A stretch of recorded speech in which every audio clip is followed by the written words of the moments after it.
and we could help them get to market quicker because we would teach them about the things we learned that we did wrong along the way.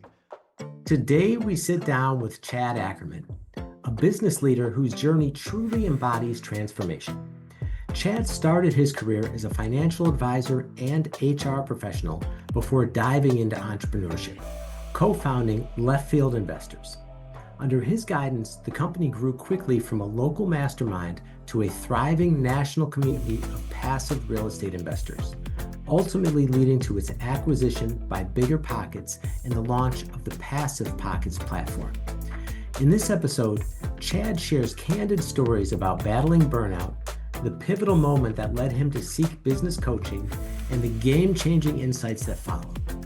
You'll hear how Chad navigated the complexities of partnership, scaled a business from scratch, and found his calling as a business coach, helping others gain clarity and take actionable steps towards fulfillment. Whether you're an aspiring entrepreneur or a seasoned business owner, you'll walk away inspired by Chad's practical wisdom and contagious enthusiasm for helping others succeed. As always, if you found value from this content, please like and subscribe. All right, Chad Ackerman, welcome to Beyond Fulfillment. Thanks, Dave. I appreciate you having me on. Absolutely. We appreciate you taking the time to be here. So, Chad, let's get right into it. How did that initial feeling of being overwhelmed and burnt out after launching your first business actually manifest in your day-to-day life? Yeah, I mean, it's hard to avoid that once you're into the thick of the business. And, you know, our business was a hobby that turned into a business. So our strategies were not in place when we started out. So we got behind the eight ball pretty quickly once it grew into a business. That's kind of where we sat, and we were very retroactive for a lot of what we did, trying to work our way through the day to day. We were agile. It was kind of a growing thing. We didn't feel a lot of pressure to be ahead of the ball, but we definitely operated retroactively for a very long time because we just didn't have strategy in place, a business plan in place when we started out. And we kind of knew it. It was just, what do you do about it now when we're in the thick of everything and trying to chase things like crazy? So. Okay. And what was the pivotal moment or realization that first made you seek out a business coach? It was that. It was just that realization of, hey, it's got to be better than this. There's got to be a better way. We weren't entrepreneurs. We were financial advisors, life insurance salespeople. I was a career W-2 human resources employee. So it wasn't like we had that skill set to us that it was. We didn't know what it was called. We weren't exactly sure where to find it, but we knew we needed help. And so we started digging in after we'd been in it for a year and a half or so of really trying to scramble and stay ahead of everything. We knew, hey, we've got to find some help. There's got to be people that can coach us along and help kind of straighten the rails here a little bit. Okay. So you hit that moment, you know that this isn't working. There's got to be a better way. And then what happens next? Yeah, then I mean, the way it kind of transpired for us is we start talking to our friends and colleagues about it. Like, hey, you know, we're running this business. It's a scramble. We feel like we're behind on everything. And it was one of my buddies that said, hey, you should go talk to Tim. Tim's been coaching people in businesses. He's bought and sold businesses. He's grown them. He's done about everything he can. He probably could give you some advice. And that's when it kind of flipped the switch of, okay, yeah, hey, there are people out there that are specifically trying to help small businesses stay afloat, answer the questions, get strategy, get things organized. That it led to then conversations with my buddy and Tim and myself trying to say, you know, here's our story. Here's what we're doing. Here's what has gotten us to where we are today and what we're buried in. You know, does that sound familiar to you? Or are these things you think you can help with? And he shook his head yes to all of it and said, you know, this is exactly the kind of thing we try to help out with nowadays. Okay. So you realize you need some help. You find a coach through a friend. Sounds like a great fit. And obviously you proceeded with that. What's the biggest difference you noticed once, once you had this coaching in place and Mm. like with the results you got? Yeah, the biggest thing that in our situation, there were five of us excuse me, six of us that were business partners in this company we were running. And we operated very well together, but we all kind of had our fragmented sides of the business that we were kind of responsible for, the hat that we wore. Tim was able to come in and just take that third party, non interest view and help us identify some more efficiencies and just be that sounding board to pressure test things against, because he was taking a clearer look at it than we were. We were had blinders on with a little bit of what our lens was to the company. He was able to take a further step away from what we were used to operating under and give us solid feedback that was just eye opening in a lot of cases of, oh, I assumed everybody on the team knew what I was thinking, and that was wrong to kind of make that assumption in many cases. So he was really able to just not only take that 30,000 foot view and help us, but then give us strategy. Lead us into how does all this business work together, and what should our goals and strategies really align to. That, to me, the more of that we could create and get written down and structure, it took a lot of the emotion out of the business then of it became a little more black and white. It became a guide for us of, you come to a crossroad, you have a decision to make, go back to your strategy. And what does your strategy tell you you're trying to do? And then which way on the crossroad leads towards what that strategy is pointing you towards. And it just kind of made our decision making process a lot easier going forward. Okay. And why do you think so many entrepreneurs struggle to put that type of structure in place to have that clarity within their business? Yeah, I think it's a few things. I think one, you probably start a business around something you're passionate about, and that passion leads to maybe poor decisions sometimes. But a lot of times, you start a business with something you're passionate about, you're really good at the thing you're doing. You may not be good at running a business.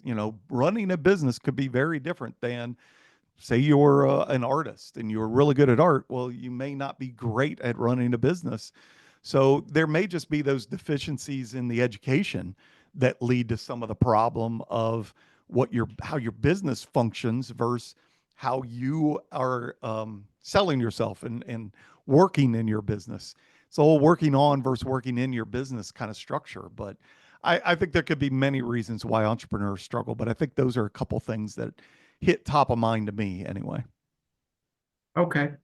All right. And so let's talk about left field investors and then its Mhm. acquisition by BiggerPockets.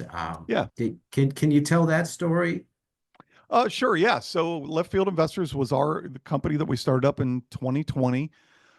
It was a pandemic baby. We would not have gone into, or it wouldn't have been created into what it was without the pandemic started. Our intent was to get 10 or 12 people around for a local kind of mastermind. And our first meeting was scheduled for 3 days after the world shut down. So we went on to Zoom, like we're doing right now, and we just started adding people to it that we knew weren't local to Columbus, Ohio, where we were based out of, because we knew they were interested in the space that we were in. Our focus was helping teach people how to passively invest in real estate syndication deals, how to be a limited partner. And so we could start adding people to the Zoom call that weren't local, that we just organically grew from that point. And we got to a point where we ended up with over 2,000 people in our community. We had international people. We used to hold Monday night meetings, and we would have people in Asia joining us while they were having their breakfast and listen in, because they were investing in the states, so they wanted to learn more about doing that. It was great. It was all organic, and again, retroactive adjustments from us to grow it to what it was. And then after about 4 years, we had all been on the BiggerPockets platform ourselves, so we were familiar. A lot of what we built Left Field out of was remnants of what we learned at BiggerPockets and what we liked about it. But the reason we left BiggerPockets at the time was they didn't have a lot of information around being a passive investor in syndications. They were focused on people that did single family flips, buy and holds, rentals, and that kind of thing. We wanted to learn more and get a group of people together that were like minded about syndications. What had happened in those 4 years while we were developing our business, BiggerPockets wanted to start expanding their community to include that passive investor as well. And so a common friend put us in contact with their CEO, and he talked about how they were trying to grow their community, would love to learn off of us and partner. And jokingly, he said, maybe I'll buy you out someday. And we laughed. We got off the phone, talked about it amongst ourselves a little bit. And we said, you know what? Why don't we go back and ask him to buy us out? And we could just join their group. They have more resources. They could help grow our community beyond what we were capable of, probably. And we could help them get to market quicker because we would teach them about the things we learned that we did wrong along the way. And we called them up. They liked the idea. We negotiated through everything. And about 8 months later, we signed a contract to sell to them. And now it's transitioned over. Now the community is called Passive Pockets. It's on their portfolio or on their platform. And we've stayed on as an advisory board member for the next 3 years just to continue to help them grow that community. Okay. And so sounds like there was perfect synergy there and perfect timing too. Great timing. Traditionally acquisitions can be very contentious and oftentimes not work out or whatnot. But I mean, how seamless was that whole process from when you first talked about it to actually getting the deal done? It was very amicable on both sides. Both were engaged in getting the deal done. So there wasn't a lot of angst in our situation, which I think we were very lucky for that. That I agree. I think there's a lot of cases where these get drawn out for a very long period of time. One thing that made it a little more complicated is that they had been purchased by a private equity firm not long before they started talking to us. So it became a very black and white numbers game at the end of the day of, being able to make sure that the numbers were there for the private equity firm to feel good about it. But we partnered very well through the negotiation process, that it went very smoothly. We were very lucky, I would say. Okay. All right. And after that, you transitioned into coaching entrepreneurs. Yes. And so what made you decide to do that? Yeah, so I knew I wasn't ready to be done. I'm 53 years old. I was like, it wasn't a big enough sale of left field to let me just be retired and done. And I couldn't be anyway. I'd want to do something. So I thought I would try franchise for my next thing, and knew some about it. But my daughter, I was driving her to Chicago to start a co-op, which is about a 6-hour drive from Columbus. And I thought on the way back, I'm by myself. I'm going to find a podcast about franchises and learn a little bit more about it. And I found a podcast called Franchise 101 with Tim Parmeter. That was interesting. I listened to like 30 episodes at 2x speed on the way home and really fell for the concept of it. I didn't want to start something from scratch again. I like the take it off the shelf. It's a proven concept. Just implement it and, put your own spin to it. So I listened to him, and he is a broker. So he was like, you can sign up with me. We'll do a little interview. I'll get your background, what interests you have, and I'll find you 3 different franchises to go vet and see what you think. No charge to you, which I thought was great. So I applied to his program and got in, did the interviews with Tim. He got me 3 franchises. One was a gym. One was a custom cabinet factory, and one was Focal Point business coaching. And I really leaned into the gym. Kind of faded off pretty quickly. That wasn't for me. The custom cabinet factory was actually very intriguing. I really took that far down the road, but ultimately I liked the flexibility with the coaching. I liked the idea that I could take all of my experiences from my W-2 from left field, and I could apply it back to help other small businesses. Or where I've actually transitioned this to is I'm going back and I'm actually helping coach limited partners or people that want to become limited partners about how to invest in this business because there's not a lot of education out there about it.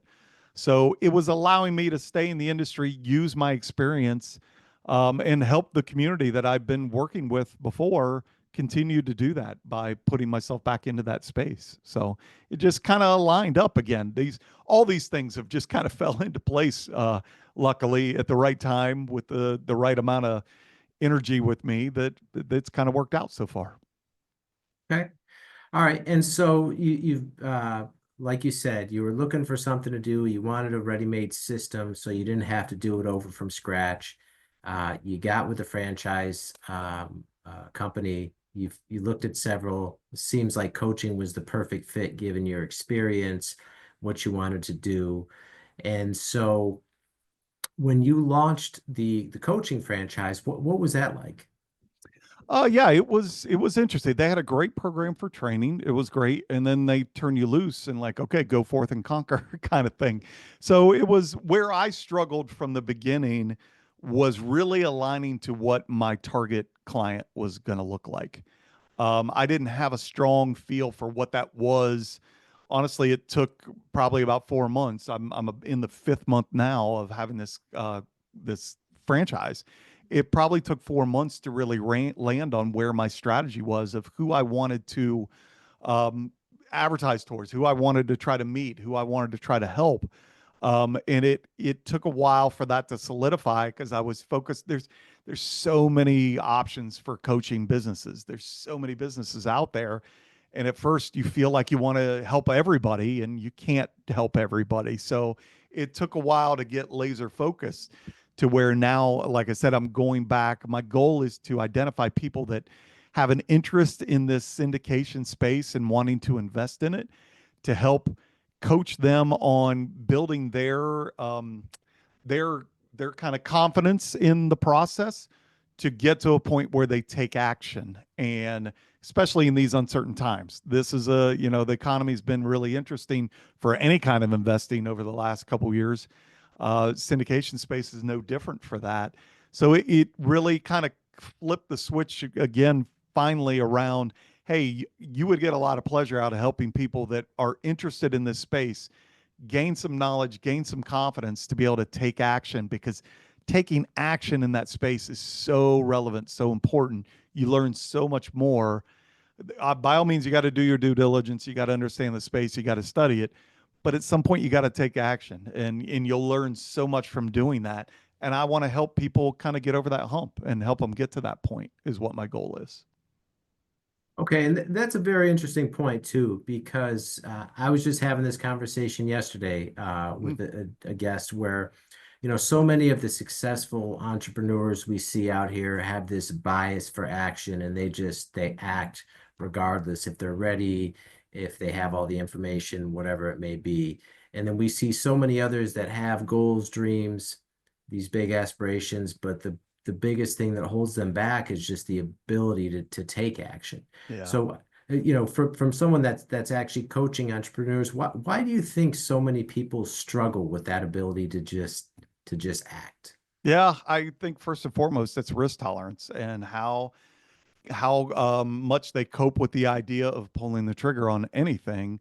It's a hard thing to do, depending on what the situation is. It can be difficult. I still struggle sometimes with writing a check to a syndication because they're not small checks by any means.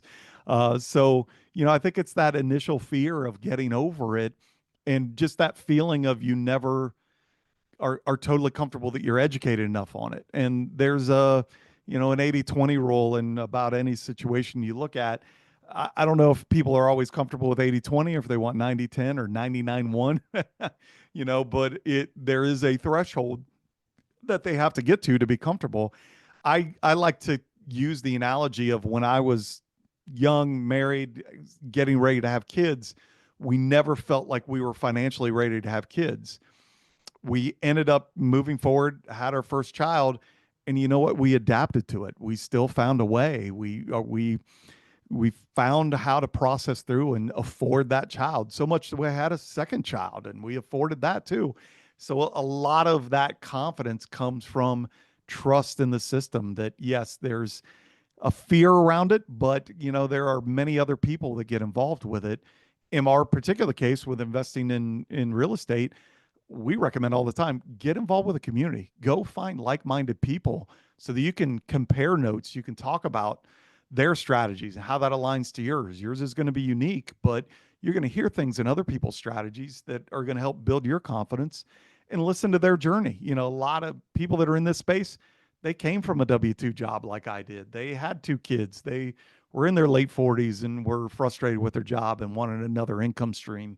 There's a lot of people that are like that. So you can meet a lot of people that have walked the similar steps, and you're finding them a couple steps ahead of you on the journey. So you can understand what they've been through and get advice from them to get you more comfortable and ready to move forward. Yeah, I love that. And community is so important, Yes, as you highlighted there. Okay, definitely. and what do you think is the biggest misconception that people have about working with a coach? I think there's just confusion around what it is what I've noticed. And rightfully so. Coaching versus consulting, very different things. There's many blends of coaches. There's life coaches, there's business coaches, there's career coaches, there's health coaches, you name it. So a lot of it is just, it's easy to slap a term coach on something and maybe not firmly understand what it is. And I always go to the breakdown of consulting versus coaching. It isn't consulting. It isn't that I would come in and tell you what to do. That's not what our coaching process is about. Coaches are much more about partnerships. Of I like to call what I do is I'm trying to be a non-equity partner in your business. I want to just come talk to you about what your strategies are, where your struggles are. Let's think through it. You probably have the answer. I want to help you get to it, rather than tell you what the answer is. We would confer together and come up with a plan, because a lot of times, the thing that people find is if they run the business, if they're the business owner, when you get to the top level there, there's nobody to go to. When you were like a manager and you could go to the owner, there's nobody to talk to as the owner, other than maybe you go home, talk to your significant other at home, but who knows if they're really aligned to what the business needs are. So I come in as a means of giving you a person that understands the business world, the ability to bounce things off of, have that non-interested party listen to your story, listen to your goals, and help you talk through how to get to those goals. And at the end of the day, really what I think of myself as is an accountability coach. Like a perfect scenario is I'm going to come work with you, hear your strategy, help you work on your strategy, define it, then back up from your strategy of what tactical things do we need to do to get you to that strategy, to get to that goal. And then I'm going to hold you accountable to what we define as tactical items that will help you reach your goals. And we'll identify obstacles. How do we get around those and help hold you accountable to those things? That's what I really view my job is just help you implement the things that you want to implement so you get to the place you want to get to. Okay.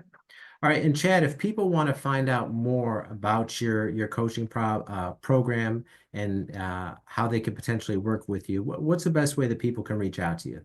Yeah, I've got a website that is chadackerman.focalpointcoaching.com. That's really long. The easiest thing a lot of times is just find me on LinkedIn under Chad Ackerman. I'm on there quite a bit. So that's an easy way to track me down. Okay. Yeah, we will link that in the show notes for everyone. Great. All right. Well, Chad, thank you so much for taking the time to be here, sharing all this valuable wisdom from your journey with our audience. We greatly appreciate it. No, thank you, Dave. I appreciate the time too. All right. That's all the time we have for now. We will see you next time.